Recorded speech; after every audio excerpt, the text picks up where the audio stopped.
Hello students, welcome to the class.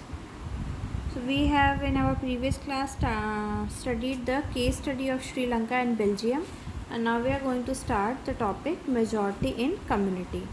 So majoritism is a concept which signifies a belief that the majority community should be able to rule a country in whichever way it wants by disregarding the wishes of need of the minority.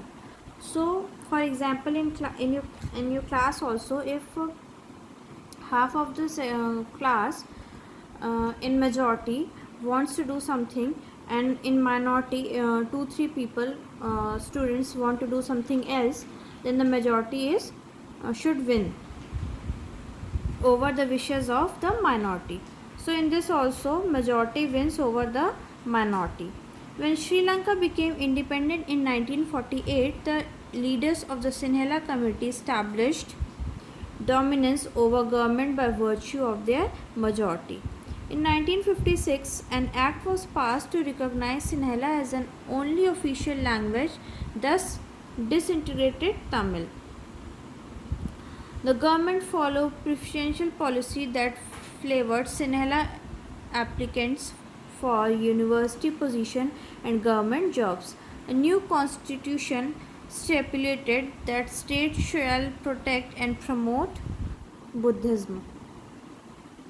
So there were new constitution and new programs were planning out for the Sinhalas.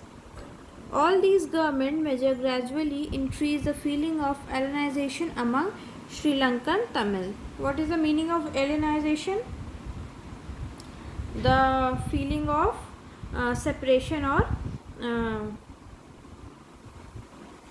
there is no connection between them. They felt that name of the major political parties led by the Buddhist Sinhala leaders were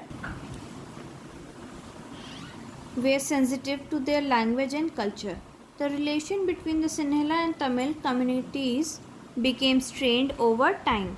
So they became worried over time. So the tension and situation between the Sinhala and Tamil communities became worse over the time. The struggle of Sri Lankan Tamils.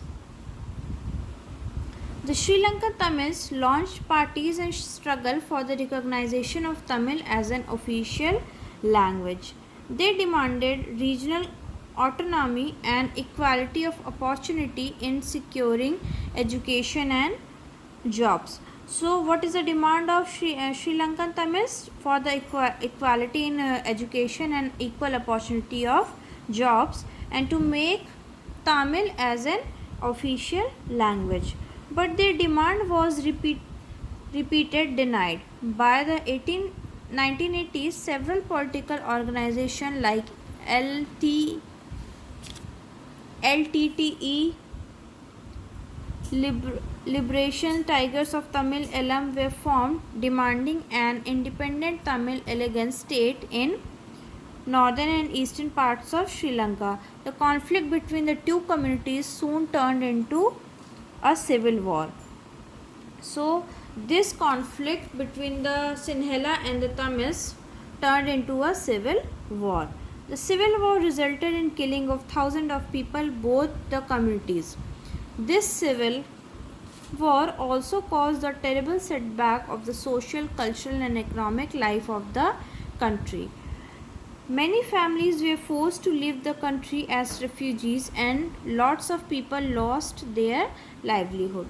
So in the war there is a loss of property, there is a loss of families, and thousands of people were killed, and they have to leave their country as a refugee. Then what is the conclusion of this civil war?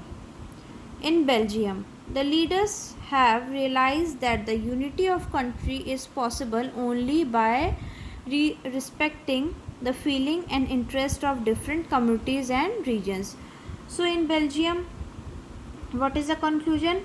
That leaders realize that both the feeling and respect for both the there should be a respect of the feeling for both the communities, different communities and regions.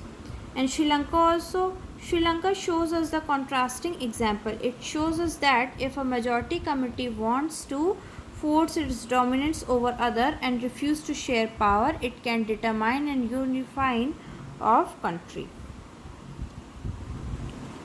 The next is need of power sharing. What is the need of power sharing?